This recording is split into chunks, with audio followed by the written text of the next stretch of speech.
Program number 6, Kettlebell Krazy. This workout uses kettlebells only and one Kamagon ball. You'll complete one circuit through this workout that contains higher repetitions. Your entire body will benefit from this workout. Make sure you use an appropriate kettlebell weight and rest when you need to rest. If you need help with your technique, please don't hesitate to call me. You'll complete this workout 3 times per week for 3 weeks, so it's a little bit different.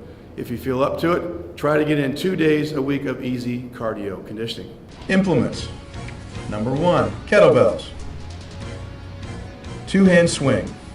This is a great multi-joint exercise that will allow maximum exertion once you find the appropriate weight and have grooved your form. What I try and do is physically stop the kettlebell once it's reached the shoulder height and forcibly push it down to keep my repetition rate as high as possible. This next exercise in the Kettlebell Krazy routine is just a kettlebell shoulder press. So it's going to be one arm at a time. So you're going to clean the kettlebell to your shoulder, then you're going to leave it there as you do your pressing motion. You want to keep your shoulders square so you're not tilting as you're pressing. So you want to keep your core engaged. You also want to keep your knees slightly bent to keep your glutes active and your quads and your hamstrings active to give you a good stable base from the hip area to be able to push up. So again, as I said, you're going to do all your repetitions with one side before you switch over to the other. So I've got a blue one on my left side, which is 20 pounds, and a green one, which is 26 pounds, because I have a discrepancy in my arm strength, and that's fine. You're going to find one arm that's stronger than others, but you're just going to do however many sets it takes to get your reps in, and then you switch over to the other side.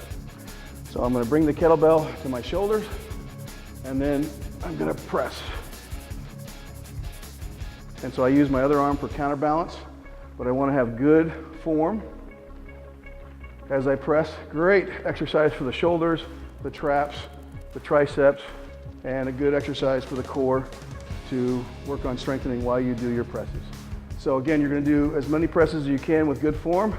You're going to set the kettlebell down, rest, and then come back again and again and again until you get the number of repetitions. And then once you're done with that side, you go over to the other side, and the same thing is you need perfect form for this. So we're not doing a push press, we're not doing a jerk press, we're just doing a shoulder press. So great for the shoulders, traps, triceps, great exercise for the upper body.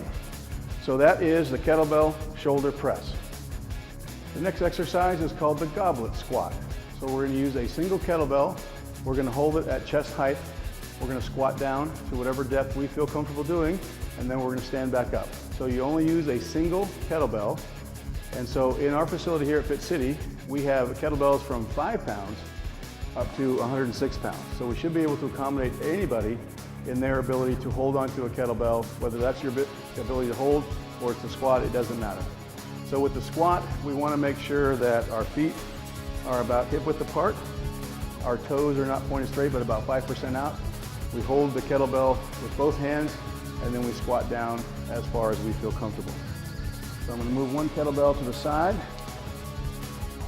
pick up this kettlebell, and so I hold it with my hands underneath the handle, and so you just hold it there, so your core is active, but it's your glutes, your quads that are being the most active. So I squat down, and then come back up. And again, just like the deadlift, I want to push my bottom back first a little bit, and then I want to have the majority of weight distributed between my midfoot and my heel. I like to keep my toes.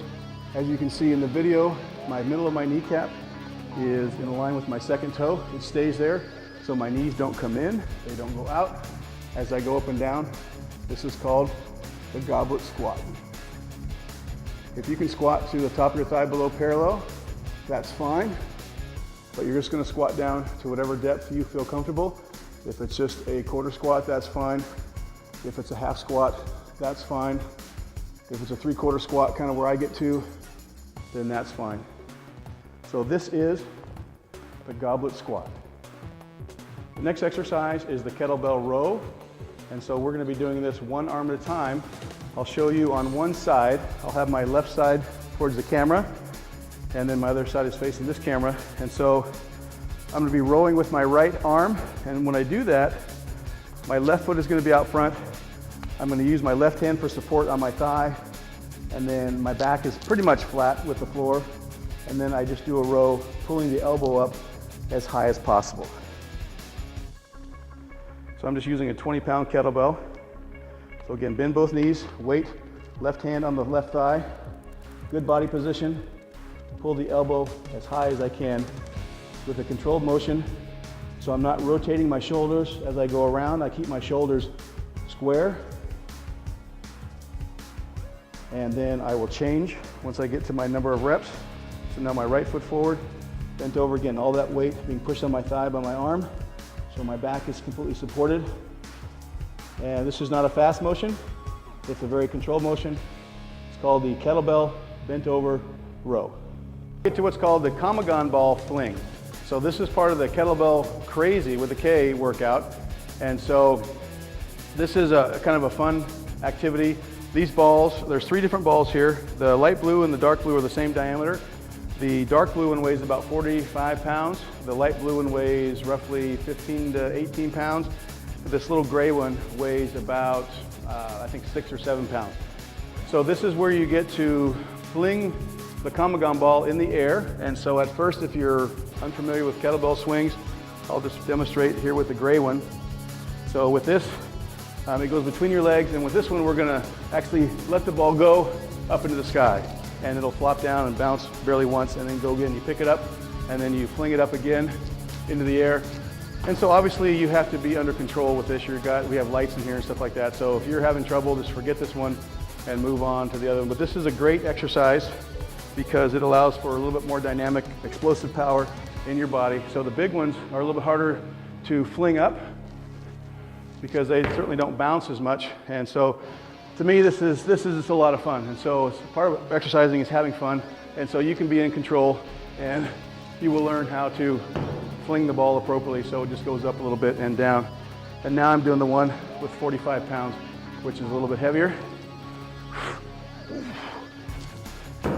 And so for sure with this one, and the nice thing about these, if you want to fill this one up, the big one, it'll go up to about 60 pounds. So you can get as much weight as you need just by taking out the screw and then putting some more water in.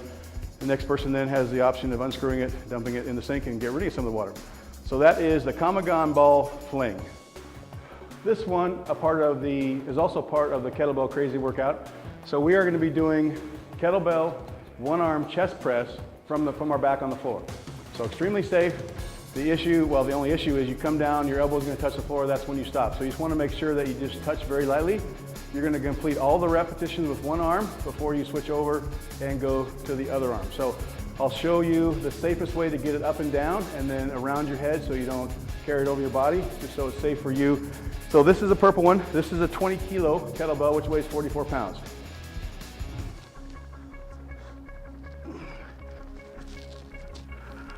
So on the floor, what you want to do is, the kettlebell is on my right side, so I'm rolling towards the kettlebell. My right hand is coming underneath the handle. My left hand is on top. I gently bring it to my shoulder. I roll to my back with keeping both hands on it. And then when I'm ready, I let go of my left hand. And so my head is flat on the floor. My arm is out. My left arm is out for stability. And so then I just press to full arm extension. Back down till my elbow barely touches the floor, and then press. So this is a great arm exercise, front deltoid exercise, and chest exercise. So we have a variety of weights to use, and so when I'm done, I bring it back, my left hand comes on the handle, I gently roll my body over till it touches the floor. So when I want to go to my left arm, I push it out, slide it on the floor around to the other side, and then I'll do the same thing in reverse. I'll take my right hand on the kettlebell with my left hand underneath, bring it to my shoulder, roll back, and then when I'm ready to press, I'll just press this straight arm's length and then down to my elbow touches and then back up. So again, if you have an arm that's weaker than the other one, then you can use a lighter kettlebell, or you would just have to stop and rest and then continue on with that arm. So with this one, let me get it down on the floor here. With this one, you're going to be completing all the reps with one side and then doing the other side. So like for me, since my left arm is so much weaker, if I chose to do the same weight, I might be able to finish the total reps with my right side in 1 or 2 sets, and I might take 3 or 4 sets to use my left arm. Do that. Otherwise, I can use a lighter kettlebell and get all the repetitions, and then as I get stronger, I will just move up as I can. So we can accommodate anybody with any amount of strength and flexibility with this exercise. This is the kettlebell chest press. This is the kettlebell squat press. So this is kind of like the thruster with the bar, except I'm only going to be using one kettlebell and demonstrating on one side. So you can do this with two kettlebells, and so you'll get through the reps faster that way. Otherwise, you'll do all the reps with one side, and since some of these reps get relatively high, you'll probably need to stop and rest, and that's fine. So don't feel like you have to push yourself too far. Just go as far as you can comfortably, then take some rest, and then start back. So this is all about good form, good technique, and having fun while you're doing it. So with this, I'm gonna bring it to my shoulder. I'm gonna be my feet about hip width apart, toes pointed slightly out. I'm gonna squat down as far as I feel comfortable. I use my other hand for balance, and then I press as I come up. So this is the squat press. When you use it with the bar, it's called a thruster.